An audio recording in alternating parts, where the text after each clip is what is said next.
Welcome back to binary board. ഇന്ന് ഞാൻ discuss ചെയ്യുന്നത് ഗ്രാഫ് റെപ്രസെൻറ്റേഷൻ ടെക്നിക്സുകളാണ്. അപ്പോൾ നമ്മൾ ഒരു അറേനെ റെപ്രസെൻ്റ് ചെയ്യുന്നതിനും അതുപോലെ തന്നെ ലിങ്ക് ലിസ്റ്റിനെ എങ്ങനെ റെപ്രസെൻ്റ് ചെയ്യാം എന്നുള്ളതും ട്രീനെ എങ്ങനെ റെപ്രസെൻ്റ് ചെയ്യാം എന്നുള്ളതും ഒക്കെ കണ്ടു. അപ്പോൾ ഇവിടെ നമുക്ക് പഠിക്കാനുള്ളത് ഗ്രാഫിനെ എങ്ങനെയൊക്കെ റെപ്രസെൻ്റ് ചെയ്യാം എന്നുള്ളതാണ്. ഗ്രാഫിനെ നമുക്ക് സെറ്റ് യൂസ് ചെയ്തിട്ട്, നിങ്ങൾ സെറ്റ് എന്ന് പറയുന്ന മാത്തമാറ്റിക്സിൽ സെറ്റ് എന്ന് പറയുന്ന ഒരു കോൺസെപ്റ്റ് പഠിച്ചിട്ടുണ്ടാവും. സെറ്റ് യൂസ് ചെയ്തിട്ട് നമുക്ക് റെപ്രസെൻ്റ് ചെയ്യാം. ദെൻ ലിങ്ക് ലിസ്റ്റ് ഉപയോഗിച്ചിട്ട് റെപ്രസെൻ്റ് ചെയ്യാം. അതുപോലെ തന്നെ മെട്രിക്സ് യൂസ് ചെയ്തിട്ട് റെപ്രസെൻ്റ് ചെയ്യാം. അപ്പോൾ ഈ 3 രീതിയിലുമാണ് നമുക്ക് ഗ്രാഫിനെ റെപ്രസെൻ്റ് ചെയ്യാൻ പറ്റുന്നത്. ഓക്കെ, അപ്പോൾ ഫസ്റ്റ് സെറ്റ് റെപ്രസെൻറ്റേഷൻ. അപ്പോൾ ഇത് ഏറ്റവും ഒരു ഗ്രാഫ് നമ്മുടെ കയ്യിലുണ്ടെന്നുണ്ടെങ്കിൽ ആ ഗ്രാഫിനെ റെപ്രസെൻ്റ് ചെയ്യാനുള്ള ഏറ്റവും സിമ്പിൾ ആയിട്ടുള്ള ഒരു മെത്തേഡാണ് സെറ്റ് റെപ്രസെൻറ്റേഷൻ. അപ്പോൾ നമ്മൾ ഒരു ഗ്രാഫ് എന്താണെന്ന് വെച്ച് കഴിഞ്ഞാൽ സെറ്റ് ഓഫ് വേർട്ടീസസും സെറ്റ് ഓഫ് എഡ്ജസും ആണെന്ന് പറഞ്ഞിട്ടുണ്ട്. അപ്പോൾ ആ രീതിയിൽ തന്നെയാണ് നമ്മൾ സെറ്റ് റെപ്രസെൻറ്റേഷനിലും യൂസ് ചെയ്യുന്നത്. നമ്മളവിടെ 2 സെറ്റ് യൂസ് ചെയ്യും. ഒരെണ്ണം എന്ന് വെച്ച് കഴിഞ്ഞാൽ വേർട്ടിസസിനെ റെപ്രസെൻ്റ് ചെയ്യാനായിട്ട് ഒരു സെറ്റും ദെൻ എഡ്ജസിന് വേണ്ടിയിട്ട് മറ്റൊരു സെറ്റും. സെറ്റ് ഓഫ് വേർട്ടിസസ് എന്ന് പറയുമ്പോഴത്തേക്കും ആ ഗ്രാഫിലുള്ള വേർട്ടെക്സുകളെ എല്ലാവരെയും നമ്മളൊരു സെറ്റിൻ്റെ രൂപത്തിൽ റെപ്രസെൻ്റ് ചെയ്യും. സപ്പോസ് എൻ്റെ ഗ്രാഫിൽ എ ബി സി എന്ന് പറയുന്ന 3 വേർട്ടെക്സുകളാണ് ഉള്ളതെങ്കിൽ എ ബി സി എന്ന് പറയുന്ന ഒരു സെറ്റ് പോലെ ഞാൻ റെപ്രസെൻ്റ് ചെയ്യുന്നു. ദെൻ അതിനെ കണക്ട് ചെയ്തിട്ടുള്ള എഡ്ജുകൾ ഉണ്ടെന്നുണ്ടെങ്കിൽ ആ എഡ്ജസിന് വേണമെന്നുണ്ടെങ്കിൽ നിങ്ങൾക്ക് പേരുമായിട്ട് പറയാം.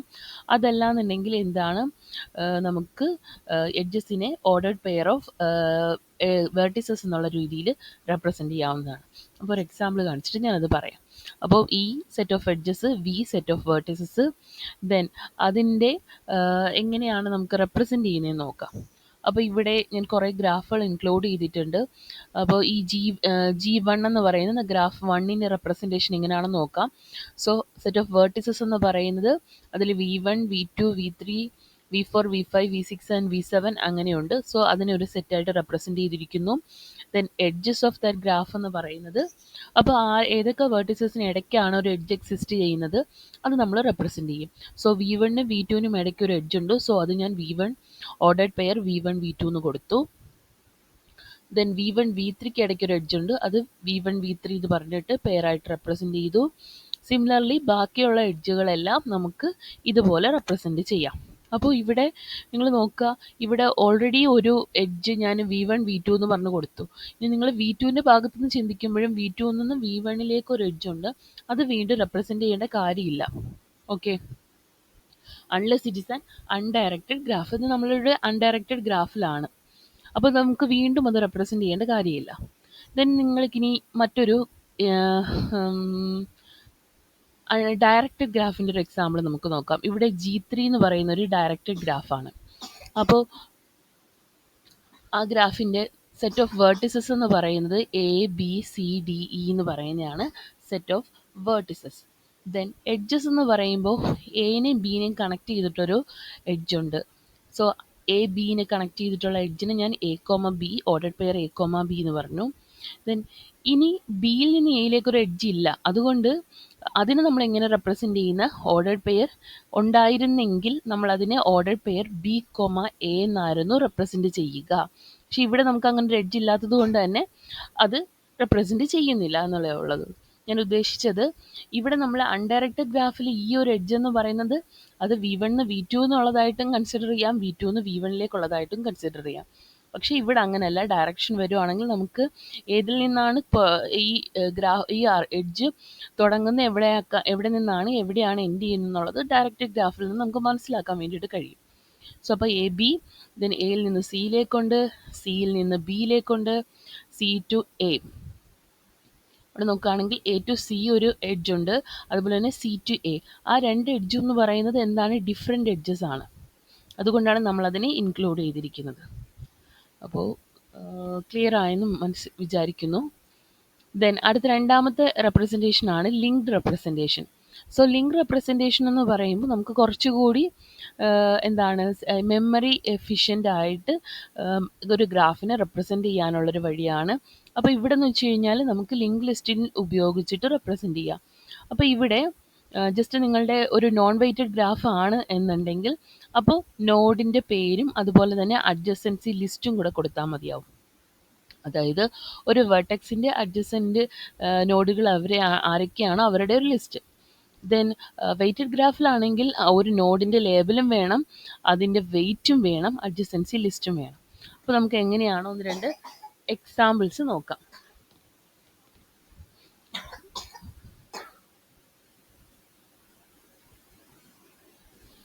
അപ്പോൾ ലിങ്ക് റെപ്രസെൻറ്റേഷൻ ഇൻ എന്താണ്, നോൺ വെയ്റ്റഡ് ഗ്രാഫിൽ നോഡ് ലേബലും അഡ്ജസൻസി ലിസ്റ്റും മാത്രം, വെയ്റ്റഡ് ഗ്രാഫിലാണെങ്കിൽ വെയ്റ്റ് കൂടി ഉണ്ടാവും. എക്സാമ്പിൾ നോക്കിക്കോ. അപ്പോൾ ഇവിടെ G1 എന്ന് പറയുന്നൊരു ഗ്രാഫ് ഉണ്ട്. അപ്പോൾ അതിൽ V1 to V7 നോഡുകളുണ്ട്.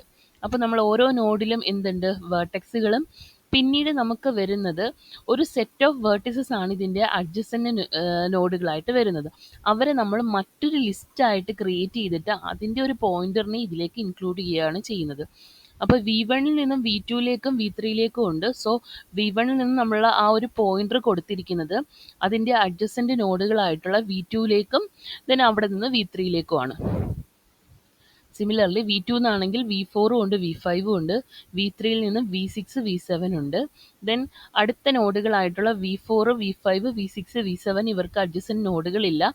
അതുകൊണ്ട് അവരുടെ അഡ്ജസൻസി ലിസ്റ്റ് എന്ന് പറയുന്നത് നള്ളായിരിക്കും. ഓക്കെ, അപ്പോൾ ഇതാണ് നമുക്ക് ഒരു ഗ്രാഫിനെ ലിങ്ക് ലിസ്റ്റ് യൂസ് ചെയ്തിട്ട് റെപ്രസെൻ്റ് ചെയ്യുന്ന രീതി.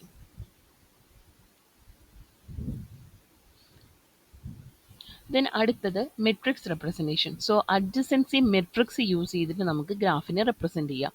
സോ ഇതാണ് കൂടുതലും യൂസ്ഫുൾ ആയിട്ട് അല്ലെങ്കിൽ നോർമലായിട്ട് യൂസ് ചെയ്യുന്നൊരു ഗ്രാഫ് റെപ്രസെൻറ്റേഷൻ എന്ന് പറയുന്നത് അഡ്ജസൻസി മെട്രിക്സ് റെപ്രസെൻറ്റേഷൻ ആണ്. അപ്പോൾ ഇവിടെ നമുക്ക് എത്ര വേർട്ടിസസ് ഉണ്ടെന്ന് നോക്കണം. സപ്പോസ് നമ്മുടെ ഒരു ഗ്രാഫിൽ n വേർട്ടിസസ് ഉണ്ടെങ്കിൽ നമ്മൾ അതിനെ റെപ്രസെൻ്റ് ചെയ്യാനായിട്ട് ഒരു n/n മെട്രിക്സ് ആയിരിക്കും കൺസിഡർ ചെയ്യുക. അപ്പോൾ n/n മെട്രിക്സുകൾ എന്ന് പറയുമ്പോൾ ഓരോ സെറ്റ് ഓഫ് വേർട്ടിസസിനെ നമ്മൾ റോ ആയിട്ടും കോളമായിട്ടും കൊടുക്കും. ദെൻ ഓരോ റോയ്ക്കും ഓരോ കോളത്തിനും അല്ലെങ്കിൽ V1 to V1 ഇനി എഡ്ജ് ഉണ്ടോ, V1 to V2 ഇനി എഡ്ജ് ഉണ്ടോ, അതാണ് നമ്മളിവിടെ റെപ്രസെൻ്റ് ചെയ്യുക.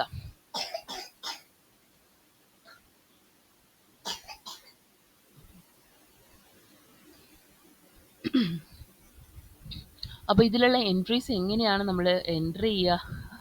ഇതിലുള്ള ഒരു എൻട്രി 1 ആവുന്ന എപ്പോഴാണ്, VIയിൽ നിന്ന് VJയിലേക്ക് ഒരു എഡ്ജ് ഉണ്ടെങ്കിൽ അതിൻ്റെ കറസ്പോണ്ടിങ് മെട്രിക്സ് എൻട്രി എന്തായിരിക്കും, 1 ആയിരിക്കും. Otherwise it will be 0. So ഈ മെട്രിക്സിന് നമ്മൾ അഡ്ജസൻസി മെട്രിക്സ് എന്ന് പറയാൻ കാരണം എന്താണ്, ഈ ഒരു മെട്രിക്സിൽ ഓരോ നോഡുകളുടെയും അഡ്ജസൻറ്റി ആയിട്ടുള്ള നോഡുകളുടെ ആ ഒരു ഇൻഫർമേഷനാണ് ഇത് തരുന്നത്. സോ അതുകൊണ്ടാണ് നമ്മളിതിനെ ഒരു അഡ്ജസൻസി മെട്രിക്സ് ആയിട്ട് പറയുന്നത്. പിന്നെ അതുപോലെ തന്നെ ബിറ്റ് മെട്രിക്സ് എന്നും പറയാറുണ്ട്, അല്ലെങ്കിൽ ബൂളിയൻ മെട്രിക്സ് എന്നും പറയാറുണ്ട്. കാരണം ഇതിൻ്റെ വാല്യൂസ് either 0-ഉം 1-ഉം ആയിരിക്കും, അതുകൊണ്ടാണ്.